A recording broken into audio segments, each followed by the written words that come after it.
Mesdames et messieurs, bienvenue. Je ne sais pas si c'est le cas pour vous, mais j'ai toujours rêvé d'avoir une pièce dédiée à mes passions, à la maison, qui me ressemble, où je peux faire tous mes petits trucs, etc. avec le setup de fou. Et suite à mon dernier déménagement, j'ai maintenant une pièce disponible pour réaliser ce projet. Ça commence dans cette vidéo, je vous partage tout ça, surtout restez bien jusqu'à la fin parce que je vous fais un super beau cadeau dans cette vidéo. Vous allez voir, c'est top, c'est parti! Dans mon quotidien, je pratique l'électronique, la programmation, l'impression 3D, tout ce qui touche au DIY, le montage vidéo. Je filme aussi pour YouTube et j'aimerais aussi me lancer dans le stream. De temps en temps, je joue aussi sur des bons gros AAA. Donc voilà, pour créer mon nouvel espace, ça fait beaucoup de choses à tenir compte, sachant que j'ai deux grosses contraintes. La première, c'est que je n'ai pas un gros budget, du moins pour l'instant. Et deuxièmement, je suis en location, donc je ne peux pas faire de gros travaux. Donc voilà, il y a plein de choses intéressantes dans ce projet. Je commence par vous montrer l'agencement auquel j'ai réfléchi pour cette pièce. C'est parti! Voici la pièce dédiée, assez grande, du moins tout en longueur. C'est du 6 mètres par 2 mètres 50. J'ai une fenêtre sur l'un des côtés. Donc pour pouvoir manipuler, souder, etc., j'ai naturellement dédié ce côté de la pièce au DIY. Ensuite, le reste de l'appartement ne permettait pas au dressing de ma femme de trouver sa place, voilà, donc on l'a mis de ce côté-là de la pièce. Pour mon PC actuel, écran, etc., il me faut un nouvel espace bureau et je ne voulais pas forcément avoir la vue sur le dressing de ma femme, donc je me suis mis ici. Mais je me suis rendu compte que niveau agencement, c'est vraiment pas top. Donc dans mes plans, j'ai prévu d'avoir une cloison qui va venir séparer l'espace de ma femme et le studio. Et si possible avec une cloison qui peut pivoter pour me laisser la place pour importer du matériel assez encombrant et qui pourrait pas passer en temps normal. Et je peux donc remettre mon espace bureau à cet endroit-là. Il me reste comme ça ces deux murs qui pourront accueillir mes outils ou étagères pour faire du rangement. Et pourquoi pas un deuxième petit setup gaming. De cette manière, je peux aussi me déplacer librement dans la pièce en accédant rapidement aux différents espaces. Et ça me permet d'avoir plusieurs angles intéressants pour filmer mon travail, le facecam et puis avoir un beau background pour le stream. Plus particulièrement maintenant pour l'espace DIY. Je voulais vraiment avoir du rangement et un bel espace de travail sur lequel je peux travailler debout et assis. Et n'ayant pas vraiment le budget pour l'instant d'avoir quelque chose de motorisé, je me suis dit pourquoi pas partir sur deux armoires qui vont venir soutenir la planche de l'établi. Et pour travailler assis, je me procure une chaise haute. Et en pensant à ça, je me suis dit c'est presque comme un bar finalement, donc pourquoi pas jouer avec ce style? Je pense que ça peut être pas mal. Je pourrais aussi comme ça disposer deux imprimantes sur les deux côtés de l'établi. Je pourrais peut-être en caser trois, mais à mon avis ça va faire trop et j'aurai plus vraiment d'espace de travail pour souder, etc. Et c'est d'ailleurs pourquoi j'ai décidé de vous offrir l'une d'entre elles. Elle est encore toute neuve, elle coûte 450 €. C'est l'imprimante résine Saturn 4K de chez Elegoo. Pour participer, comme d'habitude, on se rejoint sur mon Instagram où tout est bien expliqué. Je ne l'ai jamais encore utilisée, mais ayant testé la Elegoo Mars Pro, qui est la taille en dessous à quelques détails près, c'est vraiment une très belle machine qui sort des pièces magnifiques. Le volume d'impression est grand, c'est du 19 par 12 par 20 cm et c'est équipé d'un rail linéaire industriel pour la qualité des impressions, etc. Je remercie Elegoo de me l'avoir envoyé. Voilà, cependant, faites attention avec la résine, ça demande un minimum de précaution. Donc n'hésitez pas à checker ma vidéo test sur la Elegoo Mars Pro pour en savoir plus, c'est juste ici. Pour le setup bureau maintenant, j'aimerais rester dans le même esprit que l'établi, avec deux caissons et la planche par-dessus. Donc avec toutes ces réflexions et l'envie de voir un peu plus à quoi ça va ressembler, direction Ikea pour faire quelques achats, c'est parti! Voilà, on est en plein petit déménagement Ikea au top. Mesdames et messieurs, je vous présente madame au top.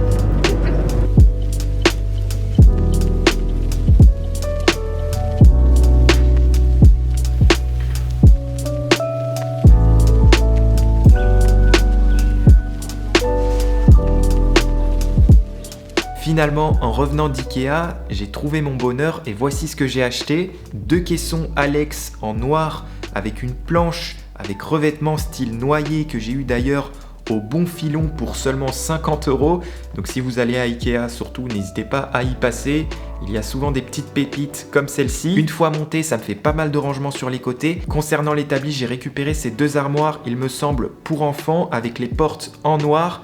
Ça fait vraiment le café, c'est génial. J'ai posé ma planche d'établi que j'ai récupéré de chez Leroy Merlin, que j'ai coupé aux bonnes dimensions et ça rentre nickel. C'est tip top. Maintenant, mesdames et messieurs, la chose qui m'a le plus posé problème pour la suite du projet, c'est la tapisserie. Je déteste cette tapisserie. Le motif, ça fait un peu vieillot, j'aime pas du tout. Donc j'ai demandé au propriétaire si je pouvais repeindre.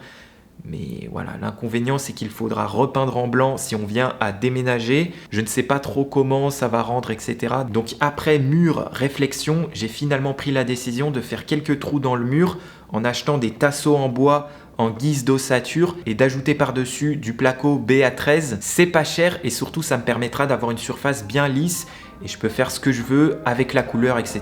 Voilà, c'est génial. Allez, petit instant montage comme je les aime. You can't break my focus. All I got right now is attention. Give me that divine intervention. Hey, you done got me started. Every day is just the beginning.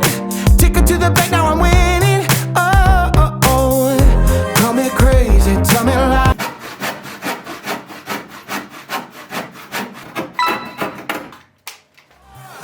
One more hour, one more minute, one more chance for me to win it. Yeah, I want more.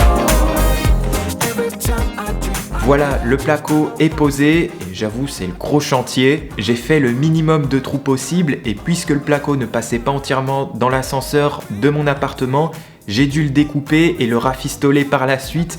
Alors j'avoue c'est pas très clean, s'il y a des professionnels dans la salle, ne m'en voulez pas, je vais me rattraper sur l'enduit. Bon allez, un petit nettoyage avant de passer à la suite. For my feet. Ooh, so call me crazy, tell me lies.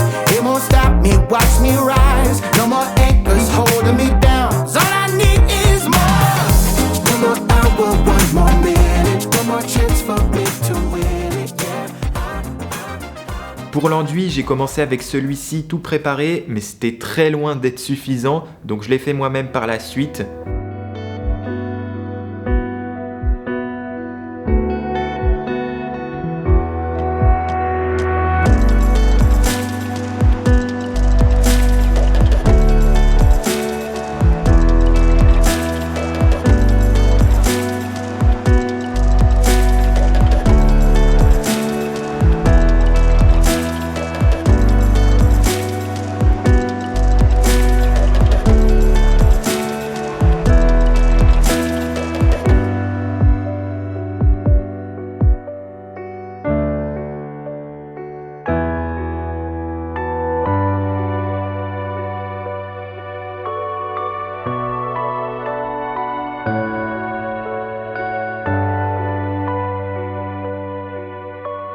Mesdames et messieurs, maintenant que toutes les surfaces sont bien lisses, sont bien clean pour accueillir la peinture, parlons justement un peu de la couleur de la peinture que j'ai choisie. J'ai beaucoup réfléchi, c'était pas facile, mais dans mes recherches d'inspiration, je suis tombé sur cette chaîne YouTube, Becky and Chris, que j'aime énormément. Ils font du vlog, de la réno, mais avec un style vraiment épuré, vraiment classe, et ils ont un goût particulier pour les teintes foncées.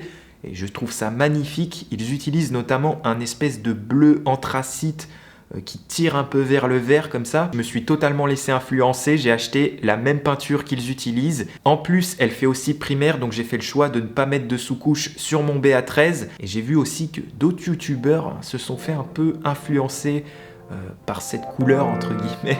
Ouais, c'est vraiment très beau. Allez, c'est parti, séance peinture. On continue.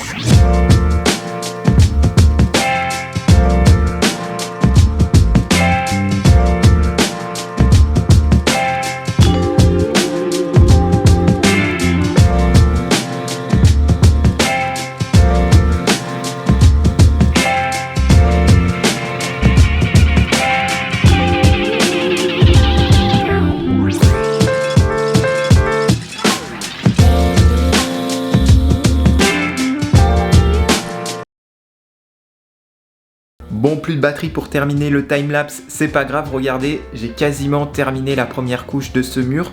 Ça rend plutôt pas mal, je vais me mettre assis et faire un premier test face cam pour voir ce que ça donne. On voit la chaise.